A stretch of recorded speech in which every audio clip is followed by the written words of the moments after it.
Welcome to the Chessmaster Academy. I'm Josh Waitzkin. I fell in love with chess when I was 6 years old, and I've spent much of my life in the sway of this beautiful, riveting art form. Over the years, I've won and lost countless national and world championship games around the globe, and I've emerged from my experience with an appreciation for the journey and a passion for learning. An amazing thing about chess is you can study it for a lifetime and still discover new mysteries every day, and yet you can also feel the essential beauty of the game in your first lessons. If you have not yet touched the mystery of chess, you're in for a treat. In this academy, I'll lay the foundation for your exploration of what I call the black and white jungle. In part 1 of the course, we'll learn the rules of chess. I'll teach you the powers and values of the pieces, and once you've internalized these basics, we'll be ready to enter the heart and soul of the game. In part 2 of the course, I'll teach the fundamentals of chess tactics, and you'll possess the building blocks to the arsenal that propelled me to the top of the scholastic chess world. Then, in part 3, we'll delve into some more subtle, strategical ideas that will be powerful on and off the chessboard.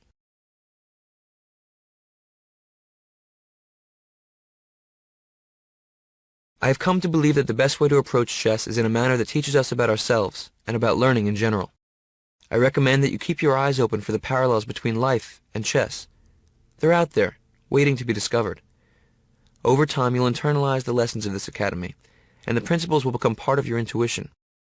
Then the chessboard will become a thrilling arena for you to express yourself with creativity and freedom. Before we begin, I'd like to make a few suggestions. As you progress through this academy and beyond, please remember, growth comes at the point of resistance. This course will gradually stretch the mind, so don't get frustrated if you're stumped or forget something. I can't tell you how many chess problems have confused me until the answer dawned like a revelation. I may sometimes ask a question which feels a bit tricky. In general, the more effort you put into these challenges, the more you'll get out of the experience. The idea is not to get everything right, but to do the best you can with the knowledge you have so far, and then to soak in my explanations. If I've learned anything over the years, it's that the road to mastery is about growth, not perfection. So with that spirit, let's dive in. Welcome to the black and white jungle.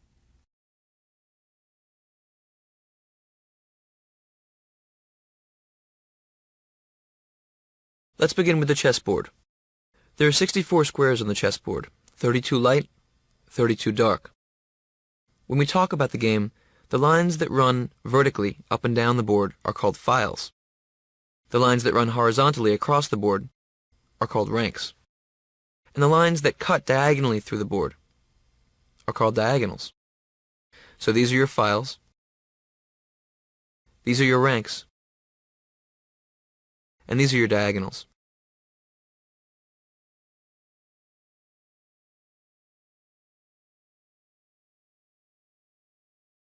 Now remember, when you set up a chessboard, you always want to have a light square in the lower right-hand corner of the board. And in the beginning of the game, white always goes first. But we'll get to that later. Now we're going to learn the language of chess, what's called algebraic notation. The vertical columns on the chessboard, the files, are lettered A through H. This is the A file, the B file, C, D, E, F file, G file, H file. The horizontal ranks are numbered 1 through 8. This is the first rank, second rank, third rank, fourth, fifth, sixth, seventh, eighth rank. So if we're talking about this square, we line up the letter, which we see is the D, and the number 5. This is the D5 square. This is the F6 square. This square over here, line up the letter and the number, the C7 square. Why don't you try a few? Let's try a few exercises. Touch the D5 square with your cursor. You got it. Now touch the B1 square. That's right. Now touch the E7 square. No problem. Touch the H4 square. Yep, that's it. Touch the A8 square. Excellent work.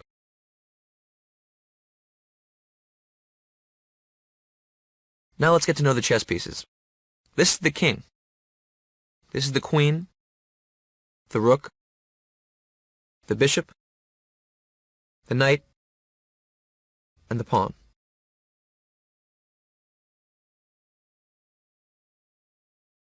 Now let's learn the values of all the pieces. The pawn is the weakest piece on the chessboard. It's also known as the unit of value in chess. So the strengths of the other pieces are measured by the number of pawns that they're worth. The knight is worth around 3 pawns. The bishop is also worth around 3 pawns. We'll talk more about this later. The knight and the bishop are both worth around 3 pawns, but they move very, very differently. In some positions, knights are stronger. In other positions, bishops are stronger. And you'll learn about these nuances in a little bit. For now, knight 3 pawns, bishop 3 pawns. The rook is a powerful piece. It's worth 5 pawns. The queen is the most powerful piece on the chessboard. It's worth 9 pawns. The king doesn't really have a value that can be measured with pawns because the king, though not so powerful, cannot be lost. The aim of the game is to capture the enemy king. So your king has infinite value, although not all that much power. Now that you know all the chess pieces, let's learn how to set up the board. Remember, both sides begin with a light square in the lower right-hand corner. So let's say you're white. The rooks go in the corners. Next to them come the knights, then the bishops, and finally the queen and king. An easy way to remember what color square to put your king and queen on is that the king always begins on the opposite color of what it is. So if it's a white king, it begins on a dark square. If it's a black king, it begins on a light square. Now the pawns cover the entire second rank. You begin with 8 pawns. Remember, I said the pawn is the least valuable piece, but you have a lot of them. So here we see white's setup. The rooks are in the corners. The white king is beginning on a dark square. The queen is beginning on the same color as she is. She's a white queen beginning on a light square. Bishops and knights, and the pawns cover the entire second rank. Now for black, it's the same. The pawns cover the entire 7th rank. The rooks go in the corners. The black king begins on a light square. The black queen begins on a dark square. Remember, the king always begins on the opposite color square of what it is, and the queen begins on the same color. So the black queen begins on a dark square. The black king begins on a light square. Then come the knights and the bishops. Now it's your turn. Click on each piece and drag it to its setup position on the board.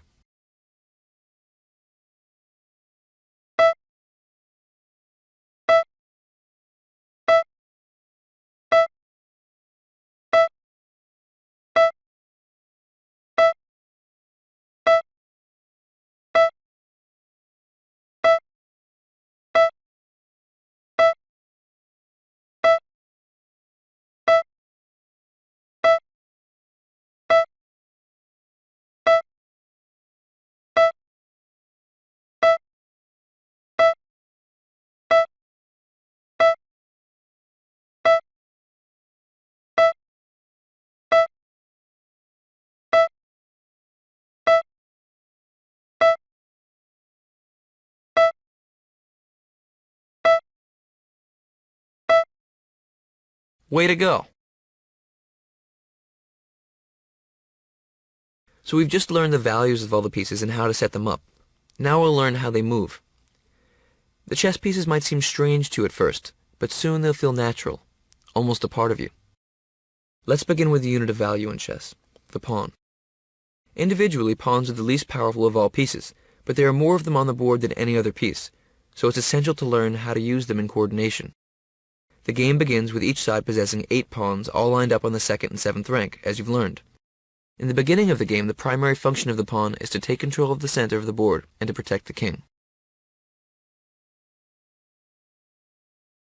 So this is how the pawn moves. On each pawn's first move, it has the option of moving ahead 1 square or 2.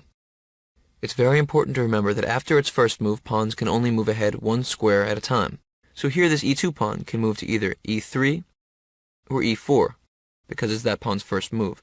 But once it's on e4, it can only move to e5.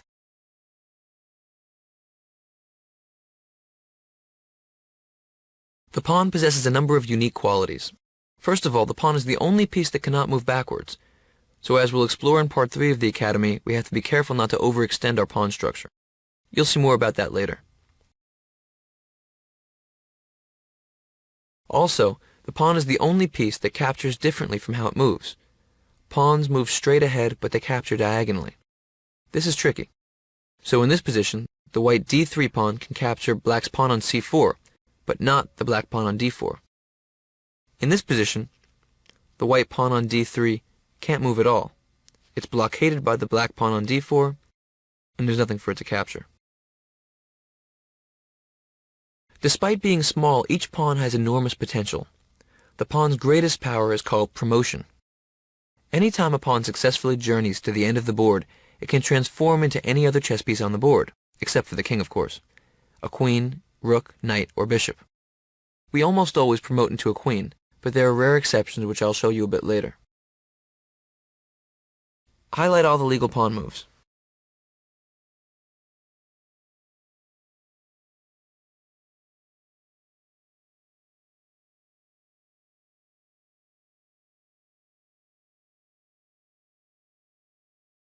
You got it. In this position, what do you think white should do? Good job. White can capture the pawn and will soon promote. In this position, it's white's move. Who do you think will promote first, white or black?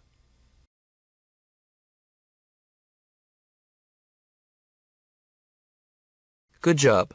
White's pawn can move faster because of its two-move head start.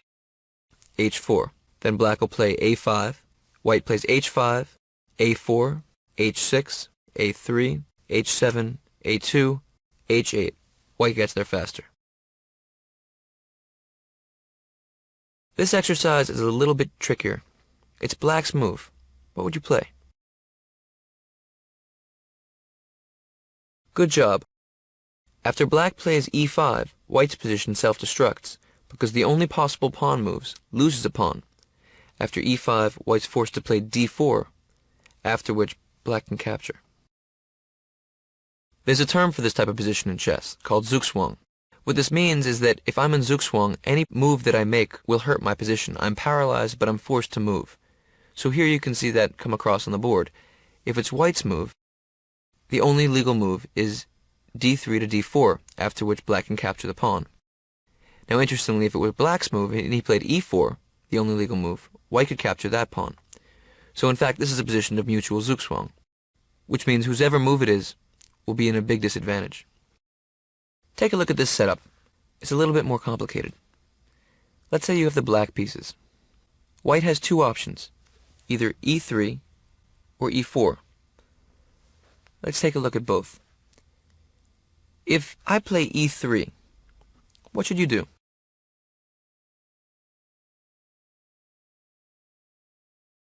Good job. Now my only option loses the game for me, as we saw last example. After e4, you can capture the pawn. Now let's look at this position and say that I play e4 on the first move. What would you do? That's right. Here your best move is f6, once again paralyzing me. If I play e5, which is my only option, you can capture the pawn f takes e5. So in this position we can see that if white plays e3, black's best move is f5. If white plays e4, black's best move is f6. And in both cases, white will lose a pawn because he had to move first. So in fact, if you go back, whosever move it is in this position will lose. Take some time and work that out on your own. Take a look at this position. What's white's best move?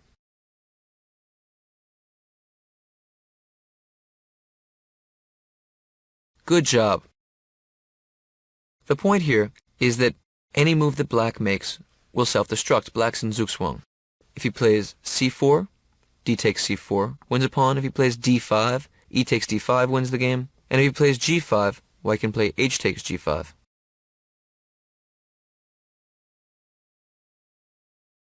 Now we're going to have to learn one of the more tricky rules of chess, en passant, French for in passing.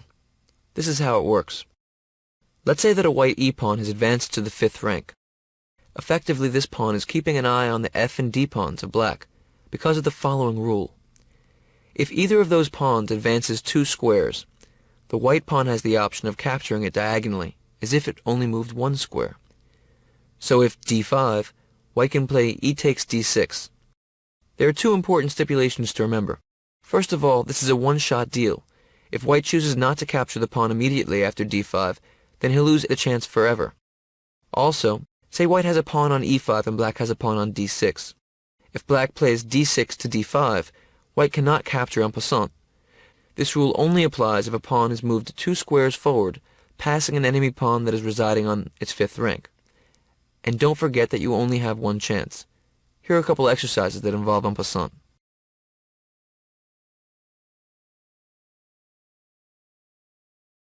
So in this position, black plays d5. Show me all white's possible captures. Good job, but there's more. Keep looking. Good job, but there's more. Keep looking. Good job. Pawns captured diagonally, whether it's en passant or a normal capture.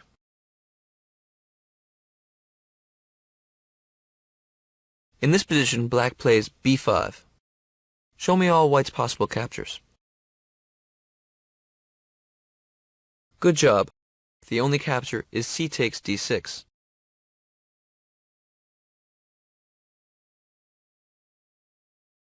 Now let's learn about the king. The king is the most valuable piece in the game, because if we lose him, it's all over. The goal in chess is to capture the enemy king while providing sufficient protection to your own king. But despite its precious nature, the king is not terribly mobile. In this position, the white king on e5 can move to all of these squares. It's easy to remember how the king moves. It can move one square in any direction, as long as that square isn't defended by an enemy piece. So here the white king can move to any of these squares. In this position, with the king on c2, the king can move to these squares. So remember, a king can move diagonally, horizontally, or vertically one square whenever it wants to. In the beginning of the game, we want to keep the king safe, protect him behind a phalanx of pawns. But later, when there is less danger lurking, we can use the king actively. With its dependable pattern of motion, the king can be a very powerful short-range warrior. It's critical to learn how to judge when the appropriate time is to activate the king. I'll develop this in the endgame section of the course. So you know how the king moves. We also know that the goal in chess is to capture the king. Whenever the king is threatened, it's called check. In this position, if white plays the pawn from e4 to e5, we know that pawns capture diagonally, the black king is in check. This is marked with a plus mark, by the way, in notation. So here this would be e5, check. The black king would have to move, and we can see that the black king could move to e6, e7, d7, c7, or c6. The black king couldn't move to c5 or d5, or capture on e5 because the white king defends those squares. It's an illegal move for a king to ever move to a square where it can be captured. This is called check.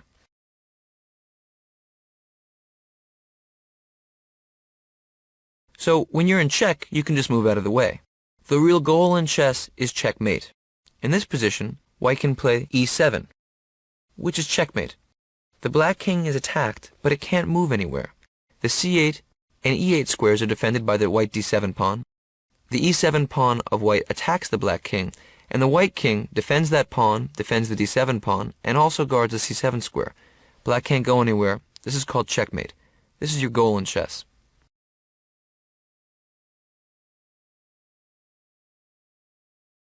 There's one more way for the game to end. In this position, it's white's move. What can he do? Well, any answer you gave would have to be wrong because there's no square you can move to. c1 and e1 are guarded by the black d2 pawn. e2, d2, and c2 are guarded by the black king. So in fact, white can't move anywhere, but white's not in check. This is called stalemate. The game is drawn. So we know if we attack the king, it's check. The king can move away. If we attack the king and the king can't go anywhere, that's checkmate. The game is over and the player who delivered the checkmate wins. Stalemate is when you cannot make any legal moves with your king, but you're not in check. The game is drawn. Now let's do some exercises to get used to king moves. Here, touch all the squares the white king can move to.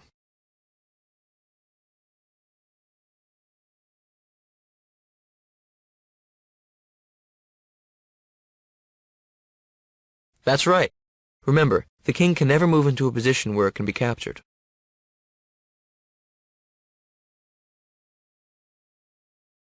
In this exercise, white's in check. What do you think the best move is? Good job. The white king can capture the d4 pawn. Of course, taking the f5 pawn is bad, because it puts the king in danger. Here the white king is in check. What is white's only legal move? Good job. The only unprotected square is f4. Here white is in check. What's the best move? Good job. It turns out the white can get out of check and checkmate with the same move.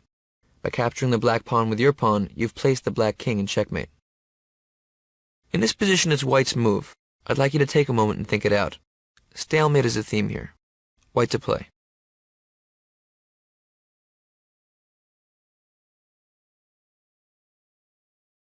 Good job.